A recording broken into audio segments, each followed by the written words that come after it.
The Super Nintendo, my favorite retro console by far. It houses some of the most classic games ever, like Super Mario World or Link to the Past, or in the RPG genre, Chrono Trigger. Now the reason I love the Super Nintendo so much is because of two games, Link to the Past and Castlevania 4. You might say, what about Super Mario World? Well, I played the game and I still haven't beat it yet, which I know is probably a sin, but I got lost in the woods and just in the forest world and just haven't beat it since. It didn't keep my attention. So real quickly, I'm going to talk about why I love Link to the Past and Castlevania 4 so much.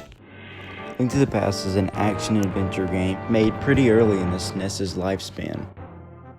All the dungeons in this game are classics, and I would replay them anytime. I love every single dungeon in this game. And it has one of my favorite dungeons in all of Zelda, as in Ganon's Tower, the last dungeon in this game. It's amazing. The bosses are simple, yes, but they're still fun, and they're still really hard, especially the stupid moth that is on the conveyor belt with just, it's too hard. The moth one is unfair, and I hate it. Screw you. Link to the Past is definitely my favorite 2D Zelda, with Link's Awakening as a close second. But it is a great Super Nintendo game, and it's my favorite Super Nintendo game just because of nostalgia. And it's a super fun game. And I've played it through about 6 times. That shows you how fond I am with this game. Super Castlevania 4, the most underrated Super Nintendo game ever. This game is amazing. The controls are perfect, the level design is perfect, and the OST, the original soundtrack for this game, slaps. The music is amazing in this game. Just take a listen.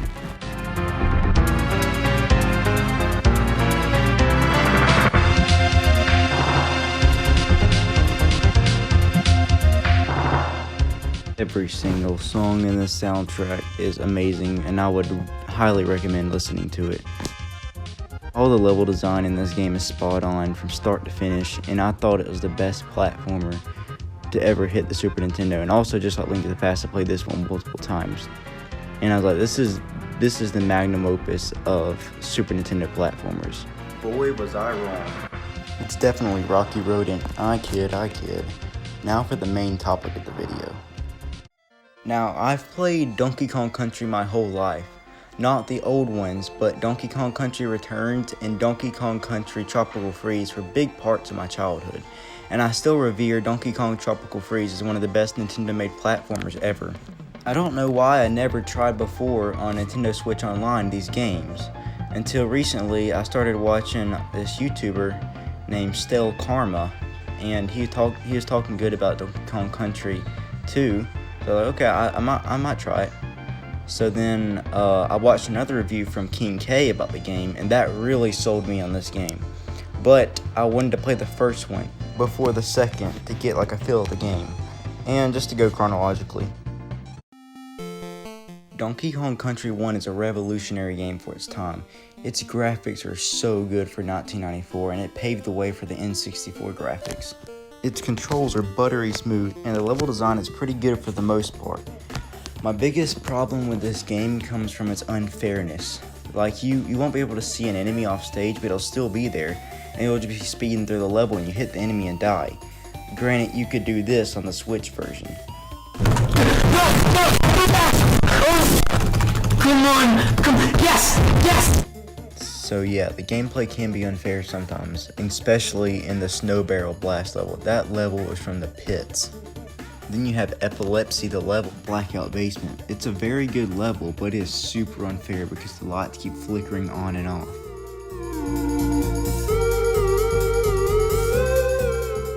So overall, DKC 1 is a great game with some flaws like repetition of level themes and unfairness. Now for DKC 2, a game that blindsided me with greatness.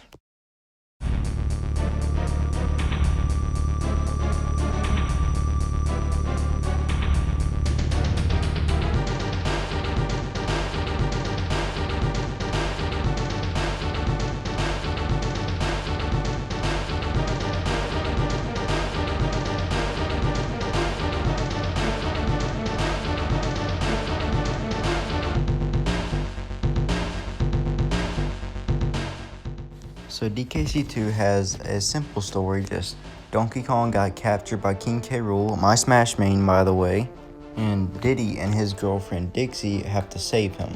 I don't ask for much for story, as long as it makes sense and the gameplay is good, I'm fine. And the gameplay is immaculate in this game. It is awesome. Diddy is more agile and can jump higher, and Dixie can float with her hair. It's fun to strategize when to use their unique attributes, and you don't do that in the first game because there's not really a difference. Just use Diddy the whole time because Diddy is way better than Donkey Kong. And you traverse through 8 very unique worlds. That was a problem for the first game for me. They weren't that unique. But in this game, that is fixed. The worlds are so unique and every single level is different from another. And now let's talk some more about the level design.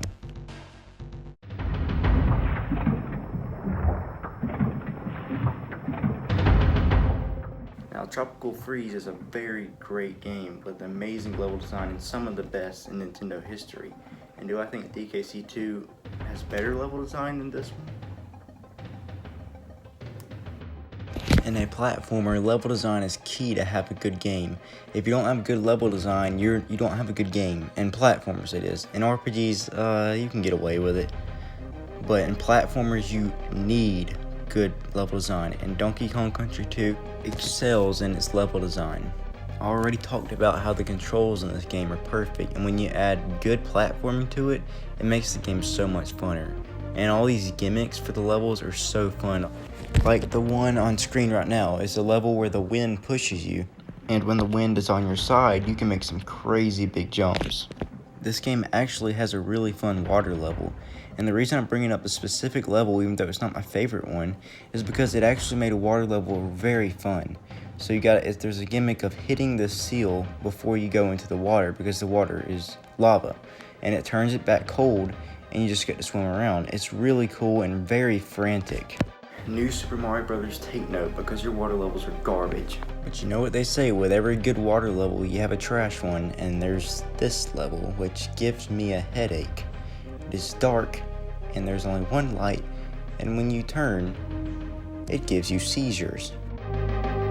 Oh, my eyes. Screw it, I'm just not going to turn the rest of the level. Now I'm going to talk for a bit on the minecart levels. The minecart levels in DKC 1 were not good. They had bland backgrounds or were infamously hard. The ones in this game are fun and have cool gimmicks. And it has a cool circus background. What's not to love about this level? It's super fun. Hitting the check marks is a really cool gimmick to open the door. And then in the second minecart level in this world, you have to knock out racers like in Mario Kart. It's like a Mario Kart type level in Donkey Kong Country, and I really like that. So the minecart levels are really good in this game. Big step up from DKC 1. And there's so many other levels I want to talk about because all of them are so good. It's too short of a time span of a video I want to make to be able to talk about every single level of this game that I want to talk about. But I want to talk about one of my favorite levels in this game that really stuck to me, and it's insanely hard. I'm pretty sure it don't need no introduction. Bramble Scramble, yeah, we know. Let's just get to talking about it. Bramble Scramble is located in the 4th world of this game, Crazy Crimland. One of my favorite worlds in this game, partially because of this level. Bramble Scramble is definitely one of the longer levels in this game. It took me so long to beat this level. Probably because I really suck with squawks. You're weaving in and out of boomerangs, cannons, you're sliding through thorns left and right. And then, that's just the first half of the level, then you gotta use Squawks, the bird, to traverse through zingers, thorns, red zingers, and crows. I mean, this level is a non-stop gauntlet. You have to be perfect to beat this level. And I will admit, I use the Switch replay thing. Come at me, every man's got his breaking point. But if you keep persevering, you will beat one of the most hard levels in this game, and it is well worth it. This level is a journey. It's got so many different sections, because if you think the level's over after the SWAT section, boy, you're wrong, because you still got a whole nother half of the level to go. But this gauntlet of a level is accompanied by the calmest song in this whole game, Stickerbush Symphony. It needs no introduction. It's one of the most iconic video game songs ever, and it's brought many people together.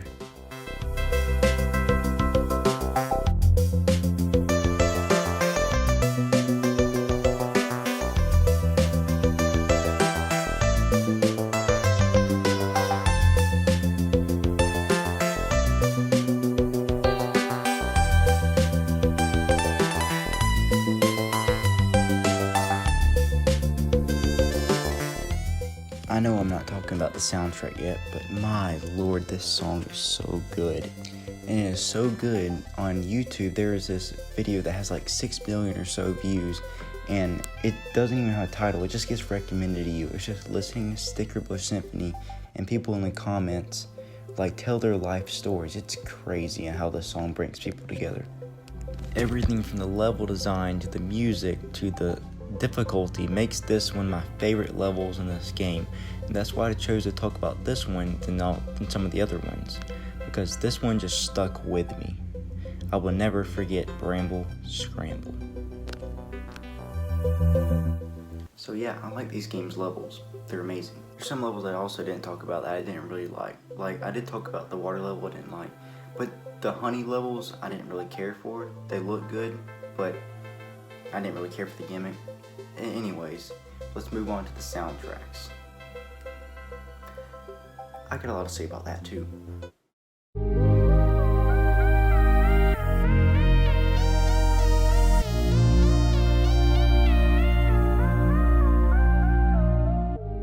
So the first Donkey Kong Country soundtrack was really good. It had classics like Aquatic Ambience, Island Swing, Fear Factory. It had a ton of great songs, and I really enjoyed the soundtrack.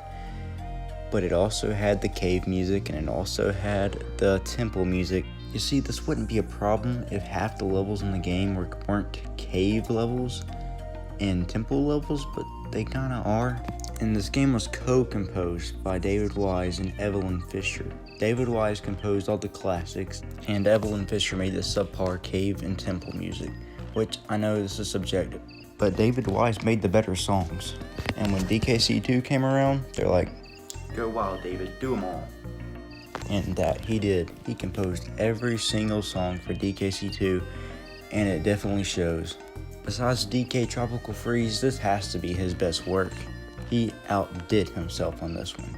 In this soundtrack, you have Stickerbush Symphony, Forest Interlude, Snake Chantey, Crocodile Cacophony, Head Bop, and Mining Melancholy, just to name a few that are classic. I like offending people. This soundtrack has it all. It has an orchestral score, it has some jazz/swing music, it has some peaceful music like Stickerbush Symphony and Forest Interlude. I mean, it's so diverse. You got everything in this soundtrack. David Wise pushed the SNES hardware to its absolute limits and delivered this masterpiece of an OST to us. Now, I'm still trying to figure out if Donkey Kong Country 2 or Castlevania 4 has the best Super Nintendo soundtrack. I mean, Castlevania's got this.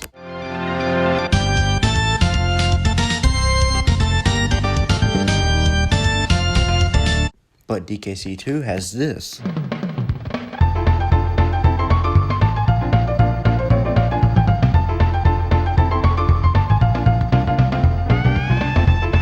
But Castlevania 4 has this.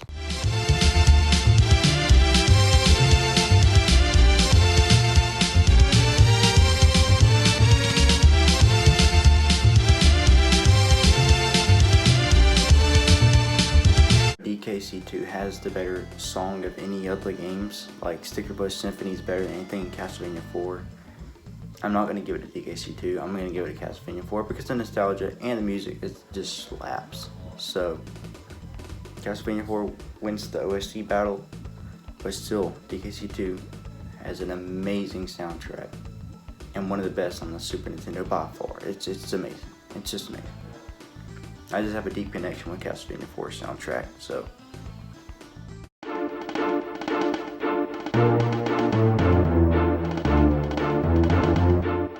I'm going to try to make this section as short as possible, DKC 2 bosses are a huge upgrade from DKC 1 bosses. They're actually pretty challenging and have unique backgrounds and all have unique mechanics.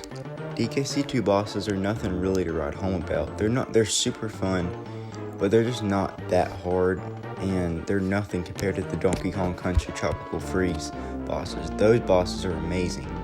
But unlike the first game, I always felt satisfied when I beat a boss because they are somewhat challenging. Are they better from bosses from like Mario? Yeah, for sure. They're definitely a lot more unique than Mario bosses. But Link to the Past, nah. So overall, solid set of bosses. But the final boss, King K. Rool, actually is really, really good. Y'all know I love King K. Rool, and to see some of his movesets from Smash Bros. In these two Donkey Kong Country games has made me smile way more than it should have.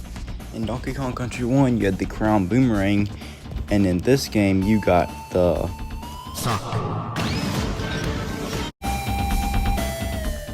And King K. Rool's got multiple phases in this game, and it's so fun avoiding all the cannons, and then it's satisfying taking the cannonball and throwing it back in the cannon to blow up K. Rool. It is so fun. He is definitely the best boss in this game by far, and I really thoroughly enjoyed fighting him and seeing all of his stuff that he has in Smash Bros. It just really made me happy. So the final verdict is, this is an insanely good game, and I would recommend anyone play it if you're up for a challenging game. And I don't think it's my favorite Super Nintendo game, but it's one of my favorites. It's up there with Castlevania 4 and Link to the Past, just that the games I reviewed at the beginning of the video. So it's up there with the big boys to me. And it had amazing level design, and it had well hidden secrets, and they're actually fun to go for. Unlike the first game, where they weren't fun to go for because all you got out of it was balloons. And in this game, you get Crim coins, which unlocks a secret world, which I'm trying to do now. So I haven't played all the levels in this game, which is probably, I shouldn't do this review, but I really wanted to do the review. Great level design, outstanding music. This game is a timeless masterpiece, a game that you can play right now and not know that it's from 1990. I mean, the graphics are not perfect, but still, it's so ahead of its time. It's just a timeless classic, a solid 9 out of 10 game. Just like this one. This is amazing right here. Scott the Wise likes this. Hey, make sure you subscribe. If I hit 100, there'll be 2 special videos. Love you. You're my precious. You're my precious.